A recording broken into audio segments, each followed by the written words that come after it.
In this week's video, I'll be showing you how I create one of these stoneware spouted pourers from beginning to end, from a lump of soft clay to the finished, reduction-fired object.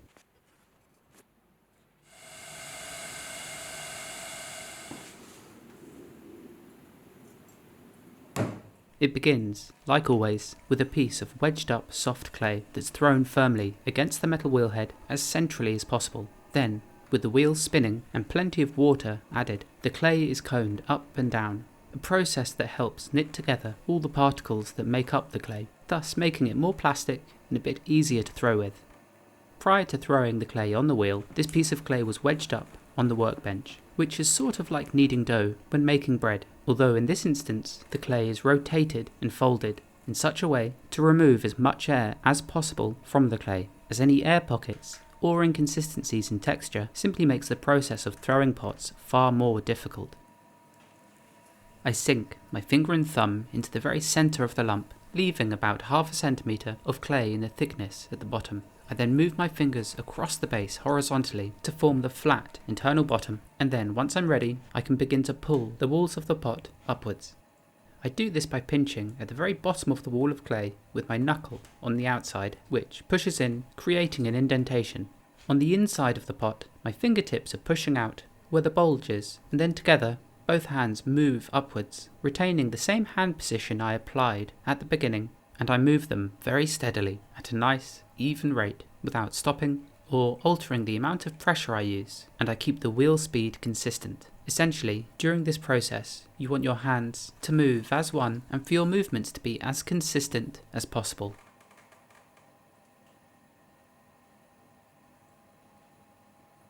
Making sure enough clay is lifted out of the bottom is very important, as ideally I don't want to make pots that are bottom heavy. Instead, I want the weight and wall thickness to be more or less consistent from top to bottom.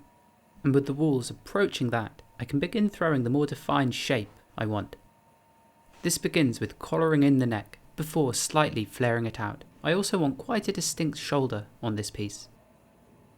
But this is just the rough shape, and once I'm happy with it, proportionally, I can begin cleaning it up, refining the shape, and scraping away all the excess slip that covers the outside form.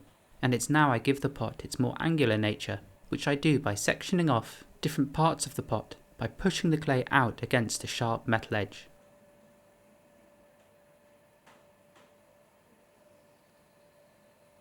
I'm not digging the metal into the clay, instead I hold it where I want the profile of the pot to be, and then I push my fingers from the inside out against that metal edge.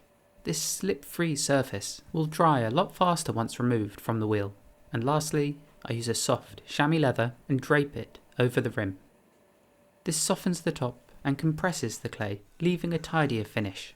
I then slide a twisted metal wire beneath the pot, and then with dry, clean hands, I lift the piece away. Next are the spouts, which I throw off the hump, albeit a very small one. This is when you throw only using the top portion of a larger piece of clay, and essentially this process of throwing tiny spouts is just like throwing miniature pots. And all I want for these spouts are thinly walled, narrow cylinders. I insert a wooden dowel into the opening and compress the clay up against it, forcing it higher and thinning the walls further, and I can easily deal with the undulation around the top by using a potter's needle to slice away the excess. These are new shapes I'm making, so I don't know yet which is the very best style of spout to throw for this particular shape, so I'll make a variety, and then I can pick and choose which works best for each particular vessel. Once the shape's there, I scrape the slip off the outside for the same reason as previously done.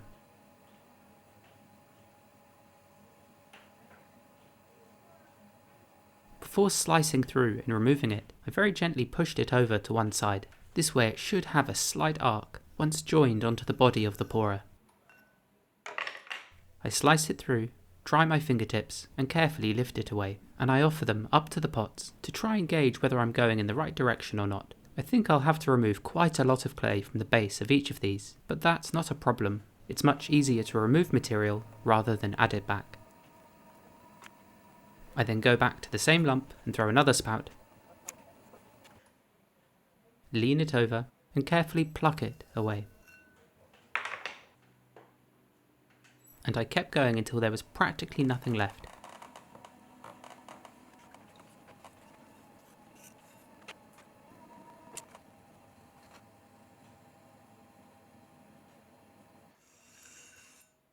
With all the components thrown, I left them out for a while to dry out as the day went on.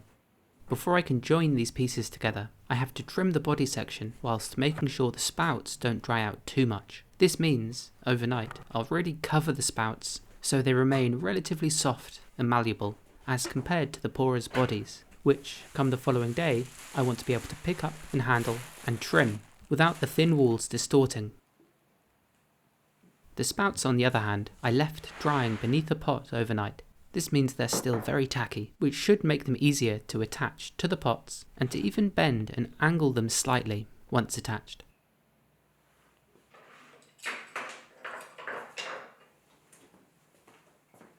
Trimming comes next, and the way I secure the pot down is by brushing some slip on the wheel. I then place the pot onto this and then tap center it.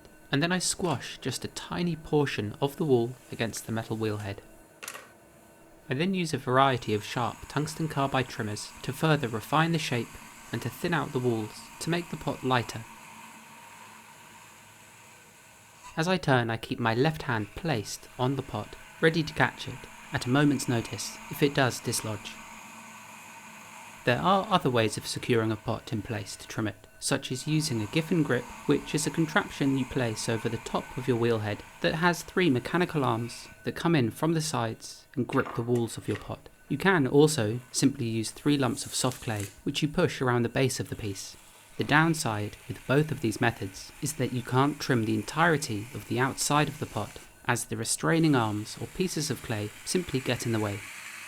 So I prefer this technique, although I think it's a touch more difficult than the others, and there's slightly more of a chance for things to go wrong.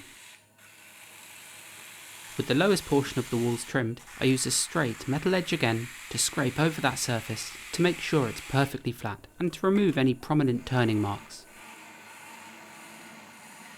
I then do the same for the shoulder and the neck, and I trim in such a way to remove any slight undulation there is in the wall here. This means removing more clay from one side as the slightly uneven walls spin around. I then scrape over both of these areas too, to ensure these planes are nice and flat and void of any prominent tool marks.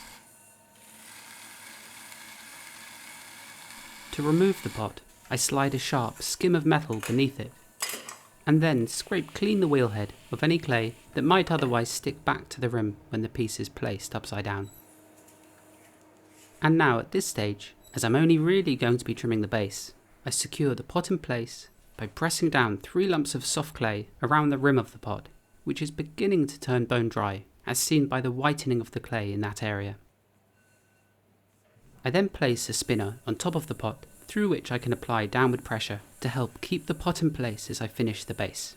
I bevel this outer edge, and then trim flat the very base itself. This also removes the linear markings that were left transferred into the clay when wired off the wheel with the twisted metal. Although how you finish the base of your pots really is up to you. It's entirely subjective, and practically every potter I know does this differently, which is just one of the things that makes handmade pottery so fascinating. And it's often why, when I handle pots in shops, in galleries or in restaurants even, the first thing I do is flip the pots upside down to see how the maker has decided to conclude their work. For my pots, I generally burnish the bottom with a smooth metal edge. Then I simply stamp the clay with my porcelain maker's mark. This is my signature, essentially. Attaching the spout is the next task. So I take one of those I threw yesterday and cut the excess away at a specific angle so that it springs away from the shoulder nicely. I use a sharp knife to remove any excess clay from inside the spout, and I even pinch the walls where thicker to create a flare of clay on the joining end that I'll easily be able to smear into the body of the pot.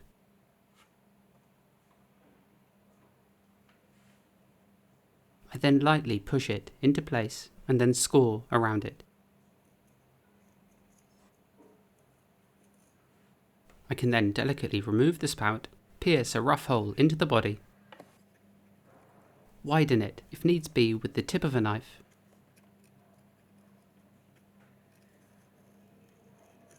and then I quickly neaten it up with a variety of tools, including a sponge on a stick, which is used to soften the clay,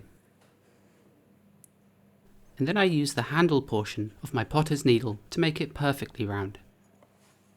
I then use a serrated metal kidney and score all the way around the opening, which I'll do to the spout too, before brushing slip over both components, and for the record, slip is just watered down clay, and in this instance, when brushed over those scratched areas, it fills those grooves and really softens the clay, and it makes joining these two parts together far easier and much less likely to crack as it dries, once all assembled.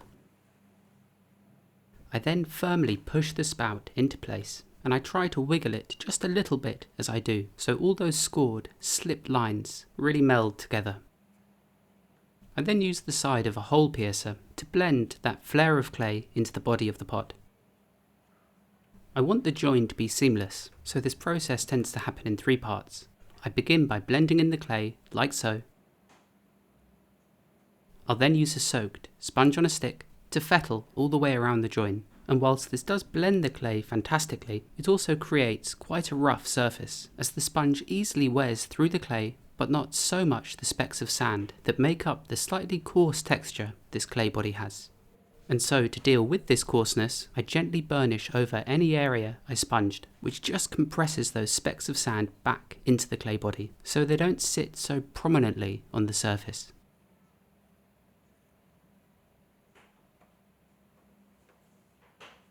It's then given one last check before being placed back onto the wheel upside down and given one last cleanup, especially around the sharp edge just beneath the spout, which I want to remain nice and crisp. And the beveled foot itself, just to smooth over the base and to remove any pesky burrs of clay that may have lodged into the bottom as I attach the spout. And that's it, finished for the time being. I'll now let this piece dry out very slowly with the others wrapped beneath plastic for a day or 2. Whenever you're making pottery and you're joining various components together, it helps to dry them out really slowly for the first few days, as if the different parts dry out at different rates, that's when cracks can occur. So I'll let these sit under wraps for a few days, and then, when they are fully bone dry, I'll pack them into my electric kiln for a bisque firing to 1000 degrees Celsius. The stoneware won't get hot enough during this firing for it to fuse together. This means I can pile pots up and stack them side by side touching. And like with any firing, I want to squeeze in as much as I physically can, as it makes each firing more cost efficient.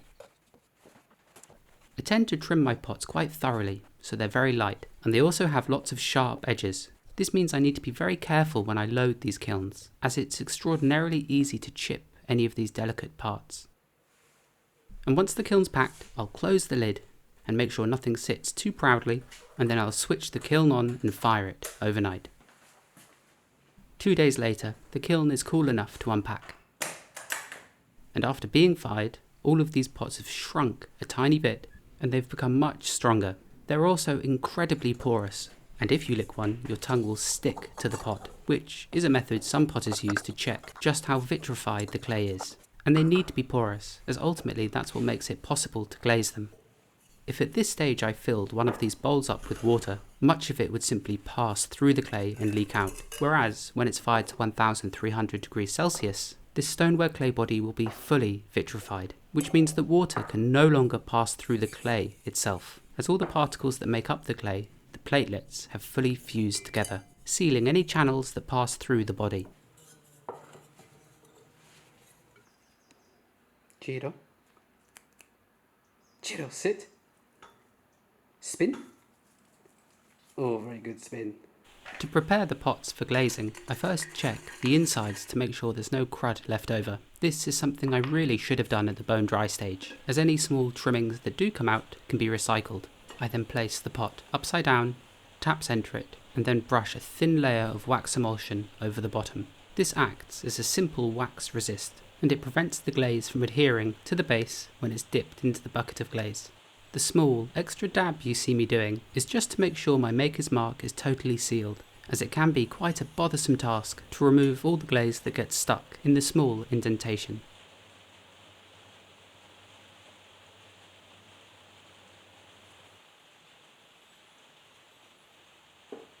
Once waxed, all the pots are taken over to the workbench and the arduous task of glazing can begin. This is a feldspathic crackle glaze, tinged red with 2% red iron oxide, and it's that which will make the glaze eventually turn green once reduction fired. Otherwise, this mixture contains a variety of raw materials, like potash feldspar, nepheline syenite, some china clay, some whiting, and some fritz, which is all suspended in water. And when a pot is dipped into this solution, the water gets absorbed by the porous clay body, leaving a layer of the raw materials on the outside surface of the pot, apart from anywhere you may have waxed. But before the glaze can be used, it needs to be really thoroughly mixed, as the heavier raw materials do sink to the bottom, and if I coat my pieces in a layer of glaze that's too thin, they end up looking watery, the colour's weak, and the crackled surface isn't nearly so nice. I want this particular mixture to be about as thick as double cream, and when I dip my finger in it, it should settle in a thickness of about 2mm. The pot is then carefully grasped with a pair of tongs, dipped into the glaze, and I hold it there, submerged, for about 5 to 7 seconds. It's then removed, supported from the base, and all the excess glaze is poured out. It's then set aside, and then perhaps arguably the hardest thing about glazing this particular shape is removing the tongs without the arms of the device scratching the glaze anywhere on the vessel. And I'll now let this pot sit for a day or two to fully dry out before cleaning the base and any other part of the pot that might need a slight touch up.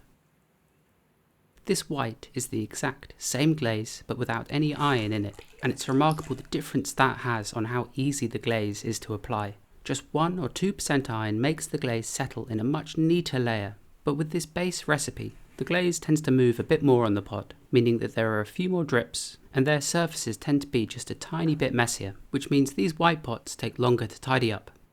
I have tried adding a tiny percentage of bentonite to fix this. It helps to bind the raw materials, and causes it to settle on a pot in a neater layer. But with this particular glaze that has to go onto the pots thickly anyway, it tends to cause the glaze in the bucket to act like jelly almost, and it just doesn't settle on the pots in quite the way I want it to.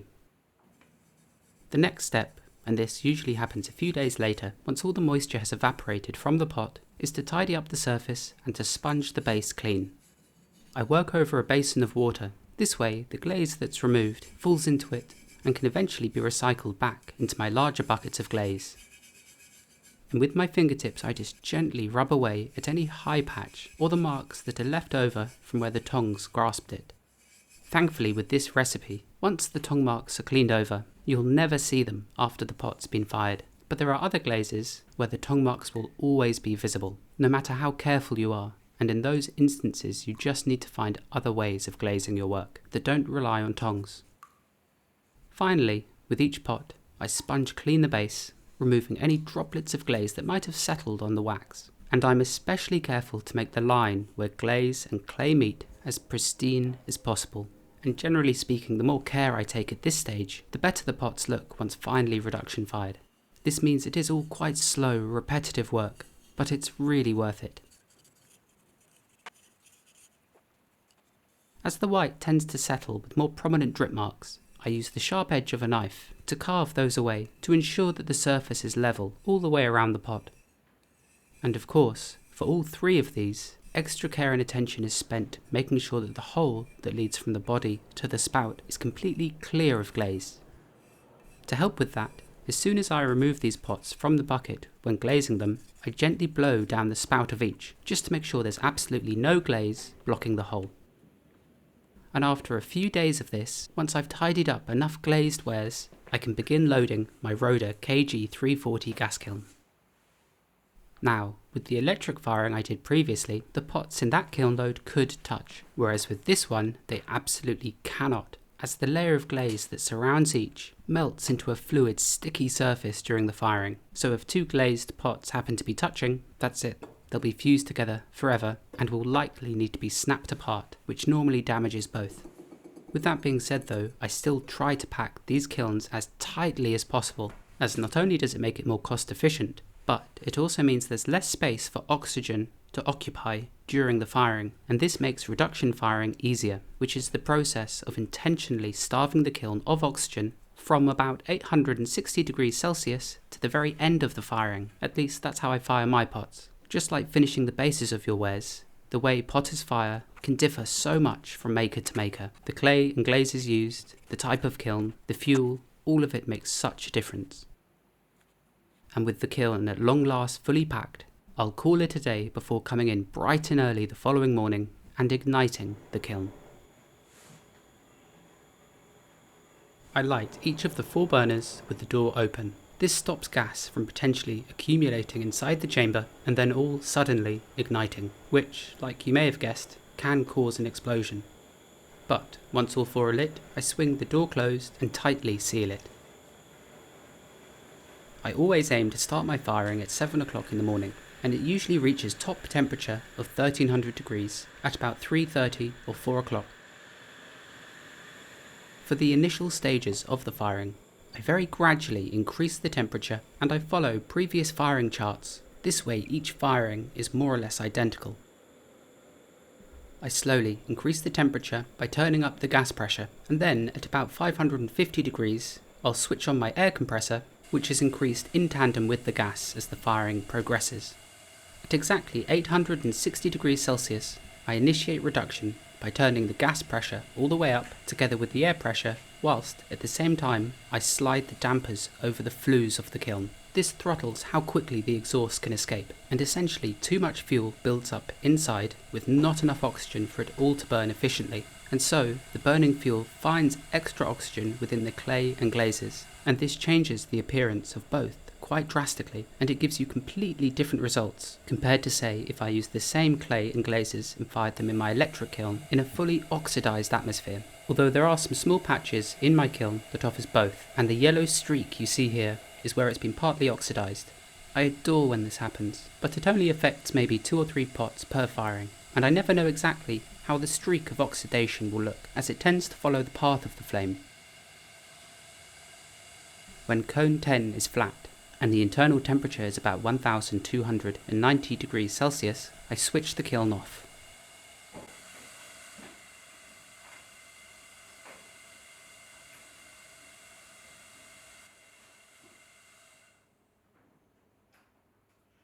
I then open the dampers fully and remove the 2 bungs from the spy holes in the door, and now I let the kiln crash cool from top temperature back down to about 1000 degrees Celsius, which takes about 30 minutes or so.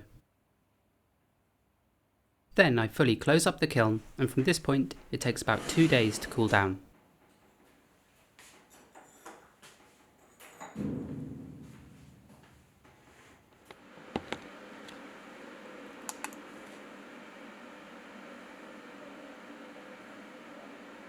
Once it's under 200 degrees Celsius, I'll take the bungs out and partly open the dampers, just so the really hot air that accumulates around the top shelves can escape.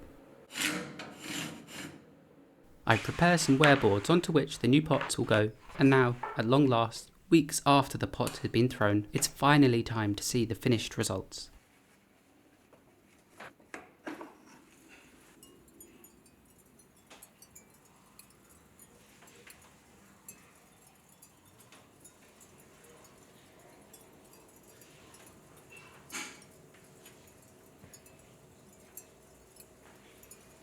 The difference in the fired results is stark, which is made even more clear by this before and after image. The pots shrink dramatically, they change colour, and they go from being quite powdery, soft objects to sharp, glassy pots. I start unpacking from the bottom, as the uppermost shelves remain hot for a while, and here's the first of the 3 pourers I made. This is the 1% red iron oxide glaze, which fired really well but needs a clean-up on the bottom, as some backwash is stuck to it. I recently made a video all about how I clean my pots up post-firing, so I'll leave a link to that video on screen now and in the description below. And here's the 2% red iron oxide variant, and this is easily my favourite of the 3. The narrower shape works better, and I think it has the best spout of the 3, and I won't find that out until I do a pouring test, which I'll include at the end of this video. Next, I'll completely unpack the kiln,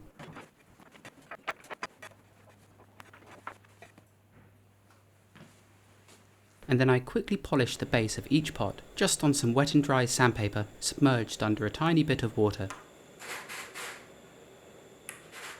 I don't want to grind them too much, as doing so can remove the colour left on the clay through the reduction firing, so I sand them just enough to remove any coarse particulates that might otherwise scratch a tabletop. And here's one of the finished sets. The pourer now accompanied by 2 tiny cups, And here's the part you've all been waiting for, the pour test.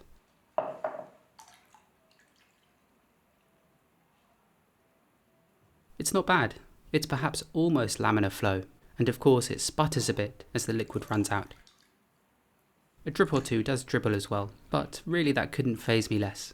I don't own many handmade pots that are perfect, but next time I'll try throwing the spouts with a slightly sharper edge to hopefully cut through the liquid just that bit better. This one's not quite so good, but it's still really not bad, so I can call these a success, I think. Thank you so much for taking the time to watch, especially if you've made it all the way to the end of this video. It means a lot. And, as always, I'll see you next week.